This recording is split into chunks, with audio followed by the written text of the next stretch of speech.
Bon dia i benvinguts, benvingudes a una nova càpsula de coneixements de física i química de batxillerat que correspon al bloc de termoquímica i en la qual veurem com calcular la variació d'entalpia d'una reacció química i més en concret com podem fer-ho aplicant la llei de Hess i alguna fórmula que se'n deriva que ens ho simplifica una miqueta més.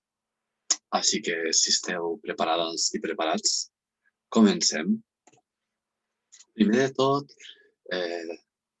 sembla convenient fer un petit repàs al que és el concepte d'entalpia que s'ha mostrat ja en un vídeo anterior i com aquest s'introdueix per a que en processos a pressió constant la variació d'entalpia es corresponga amb el calor, la quantitat de calor que s'ha absorbit o que s'ha alliberat en una determinada reacció química. Així que recordem que ens interessa molt saber com determinar, com obtindre aquesta quantitat del TAC, la variació d'entalpia, perquè en la gran majoria de les reaccions que transcorren a pressió constant, aquesta variació es correspon amb la quantitat de calor que s'ha intercanviat durant el procés. Dit això, anem a introduir la llei de Hess, la qual es recolza en el fet que la entalpia és una funció d'estat pel qual només depèn el seu valor, o la seva variació, millor dit, del seu valor en l'instant inicial i final del procés que hem considerat sense que importi el camí que s'ha seguit en el mateix. El que passa és que hi ha ocasions que aquesta variació d'entalpia no és possible obtenir-la a partir de mesures experimentals que poden realitzar-se amb ajuda de la calorimetria i, en canvi, sí que es pot obtenir a partir de valors que s'han conegut i tenint en compte un procés indirecte a partir del qual, a partir d'uns mateixos reactius, però a través de diversos processos de transformació, com deia, indirectes, es pot arribar als mateixos productes. Per què? Perquè la idea és que no importa el camí que se segueixi, la variació d'entalpia, com que només depèn de l'estat inicial i final, serà el mateix, mentre que aquests estats siguin els mateixos. Això vol dir que si poguérem considerar un camí alternatiu, com veiem en la il·lustració, que ens porta dels reactius A als productes D, passant per productes intermitjos B i C, podríem calcular la variació d'entalpia de la reacció com la que és deguda al tram 1 més la que és deguda al tram 2 més la que és deguda al tram 3. Ara, si aquestes entalpies o variacions d'entalpies corresponents als trams 1, 2 i 3 sí que es poden determinar, ja sigui experimentalment, ja sigui perquè estan tabulats, ens permetran determinar la variació d'entalpia del procés que ens interessa calcular de forma directa. Aquí, per exemple, veiem un cas concret en el que es pot veure com la entalpia del procés de dissociació de l'aigua oxigenada, del peròxid d'hidrogen en oxigen i vapor d'aigua, es pot considerar pel camí directe, però també es podria considerar a partir del camí indirecte, en el que es descomposa en oxigen i aigua líquida i després l'aigua líquida s'evapora. El que comprovem és que la suma de les entalpies d'aquests dos últims processos, menys 94,7 quilojoules, més 44 quilojoules, ha de coincideix amb la que es correspondria amb el procés directe, menys 50,7 quilojoules. Anem a veure un exemple de càlcul de la variació d'entalpia aplicant la llei de Hess. Vegem, considerem la reacció d'hidrogenació del propí per a donar propà. Per cert, veiem aquí aquestes molècules, la de propí amb un enllaç triple i la de propà. I considerem que coneixem les següents dades. Coneixeríem l'entalpia de combustió del propi propí. Veiem la reacció química en la que reacciona amb oxigen per a donar diòxid de carboni i aigua, que com bé sabeu, aquesta és la reacció de combustió.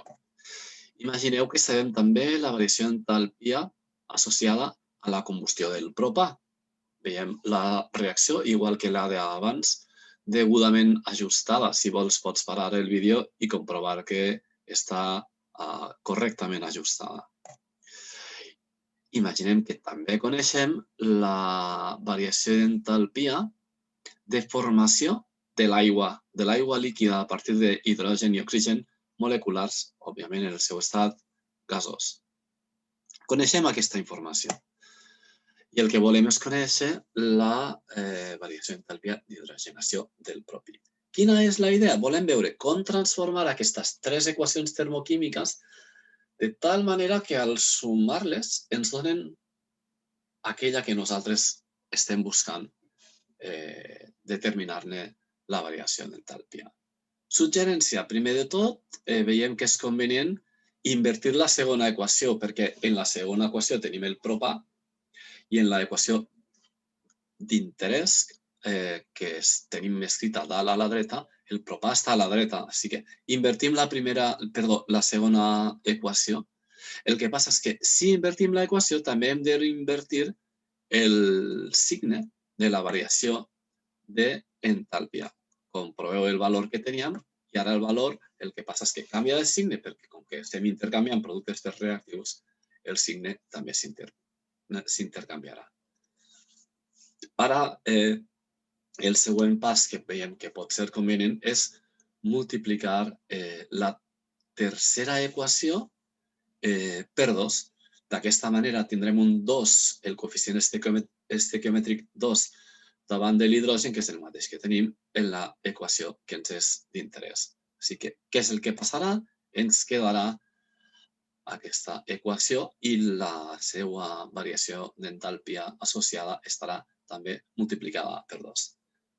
Ara comprovem que si sumem les tres equacions, la primera que l'hem deixada tal qual, la segona que l'hem canviada de signe i la tercera que l'hem multiplicada per 2, què és el que passarà? Per una banda, observem, comprovem que ens quedarien 4 més 1 oxigen, molècules d'oxigen a l'esquerra, 5 i 5 a la dreta, per tant, es tatxarien. Tindrien 3 molècules o 3 mols de molècules, millor dit, de diòxid de carboni a l'esquerra i a la dreta, també es tatxarien.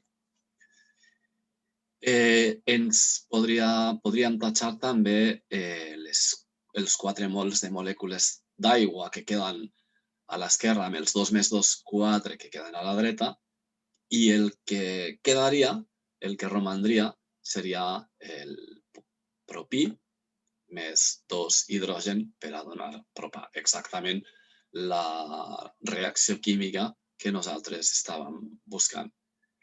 Recordem, expressem ara la variació d'entalpia en condicions estàndard, que és el que vol dir el 0 que apareix com a superíndex, dalt a la dreta, a partir de les entalpies o les variacions d'entalpia de les equacions després d'haver pogut ser multiplicades per un coeficient estequiomètric i ens queda igual a la variació d'entalpia de l'equació termoquímica A menys la variació d'entalpia de l'equació termoquímica B, que és la que hem canviat de signe, més 2 vegades la variació d'entalpia de l'equació termoquímica C.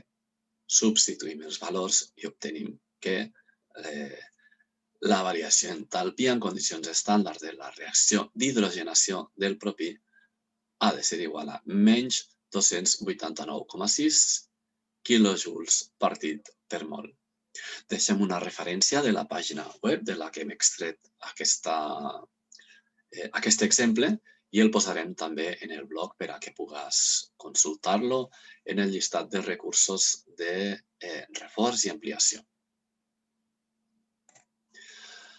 Veurem ara una altra manera que té que veure amb la llei de Hess, però que és molt més fàcil, molt més directa, per a poder calcular la variació d'entalpia d'una reacció.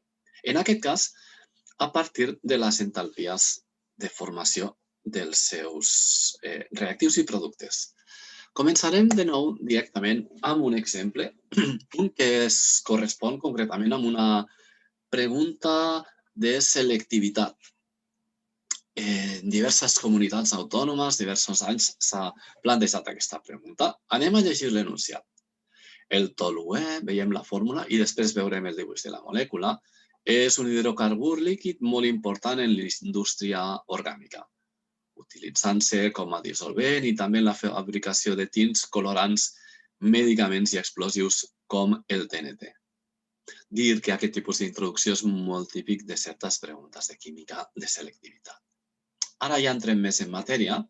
Si quan es crema un gram de toluè es desprenen 42,5 quilojoules, apartat A, quin serà el valor de la seva entalpia de combustió? Apartat B, calcula l'entalpia estàndard de formació del toluè utilitzant la llei de Hess. De moment contestarem aquestes dues preguntes amb el que sabem, però al final utilitzarem aquest exercici per a introduir com calcular la variació d'entalpia d'una reacció a partir de les entalpies de formació dels seus reactius i productes. Vegem, ens donen com a dades les masses atòmiques de l'hidrogen i del carboni i les entalpies estàndard de formació del diòxid de carboni i de l'aigua líquida. Ara, si veiem quina és la forma de la molècula de toluè, pots comprovar que concorda amb la seva fórmula química C7H8 i fins i tot pots adonar-te'n que és una variant o una modificació de la molècula de benzè. De fet, el toluè també se'l coneix com metilbenzè. Ok, primer de tot, escrivim la reacció química de la que ens demanen calcular l'entalpia de combustió. Escrivim el toluè que reacciona amb oxigen per a donar diòxid de carboni i aigua.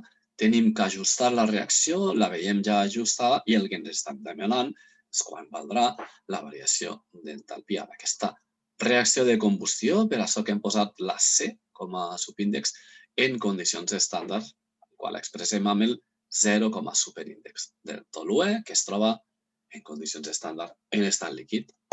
Avancem. Primer que fem, simplement aplicar un factor de conversió. Ens estan dient que es desprenen, per tant, hem de dir menys 42,5 quilojoules, perquè desprendre energia és té associada una variació d'entalpia negativa, és una reacció exotèrmica, i sabem que això succeeix al cremar-se un gram de toluè. Immediatament convertim aquest gram a mols. Segons la fórmula, veurem que un mol de toluè tindrà 7 per 12, que és la massa atòmica del carboni, més 8 per 1, que és la de l'hidrogen. Per tant, 92 grams partit per mol, que multipliquem pel menys 42,5 i ja tenim que la variació d'entalpia de combustió del toluè en condicions estàndard serà de menys 3.910 quilojoules partit per mol. Ara, aquest resultat del primer apartat en prendrem nota, ens el guardem i passem a plantejar-nos ja l'apartat B. Primer de tot, recapitulem. Veiem que ens estan donant l'entalpia de formació del diòxid de carboni. Escrivim la reacció. La reacció de formació del diòxid de carboni seria aquella en la que s'obté a partir de carboni sòlid i oxigen. Si som més precisos, hauríem de dir carboni sòlid en la conformació, en l'estructura o forma alotròpica de grafit. Més endavant comentarem el per què. Després escrivim la reacció de formació de l'aigua líquida, perquè és l'altra de la que en tenim la variació d'entalpia a partir d'hidrogen i d'oxigen. En aquest cas, diatòmics i gasosos. Escrivim ara la reacció de combustió del toluè, de la que acabem de calcular-ne la seva variació d'entalpia. I per últim escrivim la que ens interessa i desconeixem, que és la reacció de formació del propi toluè, que, com podeu comprovar, ha de correspondre's amb la que estem veient, a partir de carboni sòlid i hidrogen, que en forma natural, en condicions estàndard, es troba en estat gasós i com una molècula diatòmica. Veiem l'equació degudament ajustada i el que volem és determinar-ne delta, la seva variació d'entalpia de formació del toluè. Molt bé, ens hem de preguntar quines operacions haurem de fer entre les tres equacions termoquímiques que en coneixem la variació d'entalpia per a obtindre la quarta, que és aquella de la que la desconeixem. Veiem que si multipliquem la primera equació per 7, obtindrem els 7 carbonis. Si multipliquem la segona per 4, obtindrem els 4 hidrògens. I si li restem la tercera, obtindrem el toluè a la dreta. Així que comprovem si això ens concorda per a que la resta de termes es cancel·len. Multipliquem la primera equació per 7. Acabem de fer-ho, acabem de substituir-la. Multipliquem tota la segona equació per 4. Ja la tenim. I canviem el signe a la tercera equació. La invertim. Ara què hem de comprovar? Hem de comprovar que, efectivament, el CO2 es tatxa per trobar-se en mateix nombre a la dreta i a l'esquerra. També es cancel·la l'hidrogen, l'aigua, pel mateix motiu. En tenim 4 a la dreta i 4 a l'esquerra.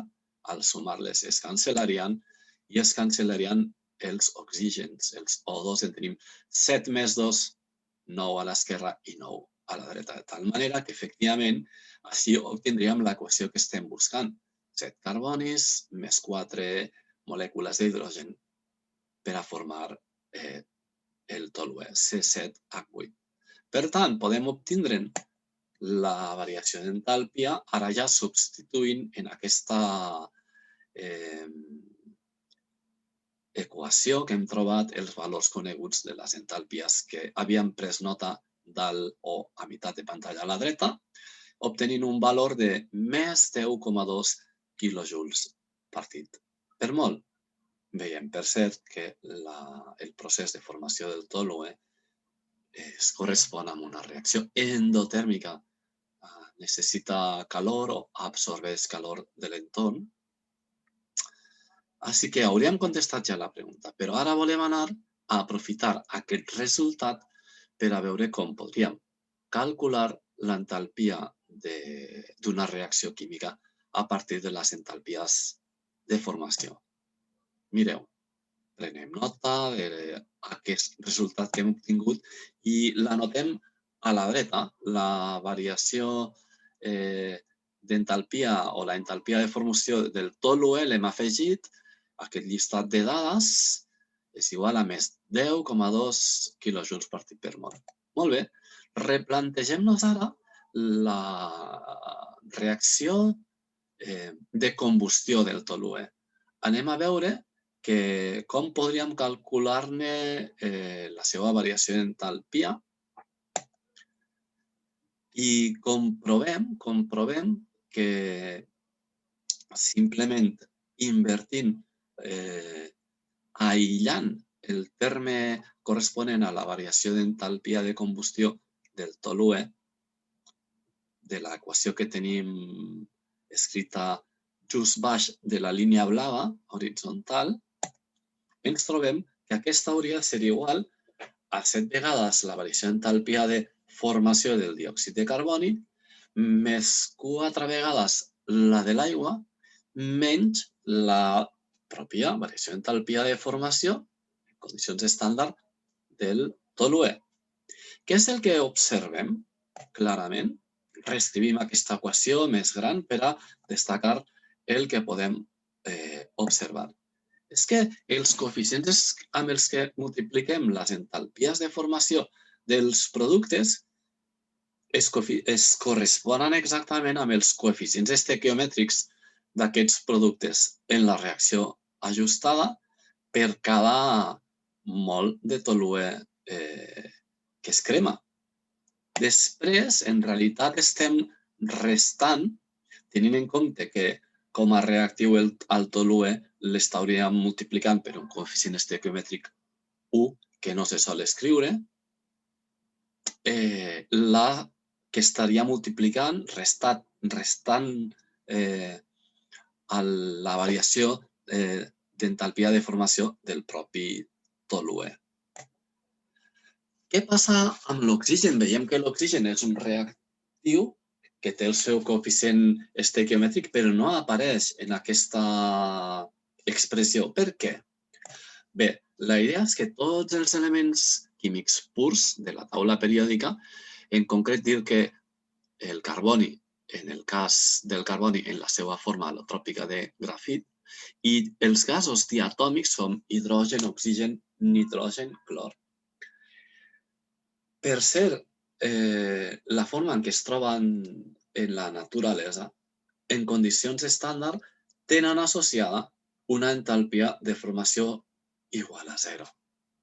En altres paraules, en el món en el que vivim, l'oxigen està present ja en l'aire que respirem, per tant, partirem de la base que ja està format i per aquest motiu considerarem, prendrem com a referència que la seva entalpia de formació és 0. Referirem en tot cas a aquests valors nuls altres entalpies de formació. Per això que no apareix en l'expressió, perquè realment té una entalpia de formació igual a 0. Així que arribem a la conclusió que si coneixem totes les entalpies de formació dels reactius i productes que participen en una reacció química i els seus respectius coeficients estequiomètrics, podem calcular ràpidament, pràcticament en una línia i molt fàcilment, la variació d'entalpia d'una reacció química. Només, com estàvem dient, haurem de tenir en compte que els elements químics purs i els gasos diatòmics tindran associada sempre una entalpia de formació nul·la i per això que, evidentment, no ens l'hauran de donar. Aquí, N sub P representa el coeficient estequiomètric de cada producte i N sub R el coeficient estequiomètric de cada reactiu. Delta H sub F, P representa la variació d'entalpia de formació de cada producte en condicions estàndard. Delta H sub F sub R representa l'entalpia de formació o variació d'entalpia de formació de cada reactiu en condicions estàndard. Això vol dir que convé i convé molt prendre nota d'aquesta expressió per a aplicar-la a aquells exercicis en els que coneixem totes les entalpies de formació i poder calcular molt fàcilment la reacció que siga. Per últim, recordem i veiem un cas concret, un exemple de com fer el càlcul a partir de les entalpies d'enllaç. Vegem, com havíem introduït en el vídeo anterior, la reacció de combustió del propà, ja ajustada. I dibuixem-ne les molècules per a prendre consciència, adonar-nos-en del tipus d'enllaç que n'hi ha entre els àtoms que conformen totes aquestes molècules, el propà, l'oxigen, el diòxid de carboni i l'aigua. Afegim una taula, això ho hem obtingut d'una taula que hem trobat per internet, amb alguns valors d'entalpies d'enllaç que solen estudiar-se en química de segon de batxillerat. I n'hi ha que dir que el que veiem són els seus valors mitjos. Prenent nota d'aquests valors, dels valors que trobem a aquesta taula, dir que la variació d'entalpia d'una reacció també es pot calcular com la suma de les entalpies de tots els enllaços que s'han trencat menys la suma de les entalpies de tots els enllaços que s'han format. Veiem en aquest cas, observem i comprovem que en el propà hi ha dos enllaços entre els tres carbonis. Entre els tres carbonis, dos enllaços, prenem nota 2 per HCC. Després hi ha 8 enllaços entre carbonis i àtoms d'hidrogen. En la molècula d'oxigen hi ha un enllaç doble, però en l'equació hem de tenir en compte el coeficient estequiomètric que ens mostra que per a cada molècula de propà reaccionen 5 d'oxigen. Per això hem de posar 5 per l'entalpia de l'enllaç doble entre oxígens. Menys, continuem. Veiem que ara, per a cada molècula de propà se'n formen 3 de diòxid de carboni i en cada una d'elles n'hi ha 2 enllaços dobles carboni-oxigen. D'ahí el 3x2H sub enllaç doble carboni-oxigen.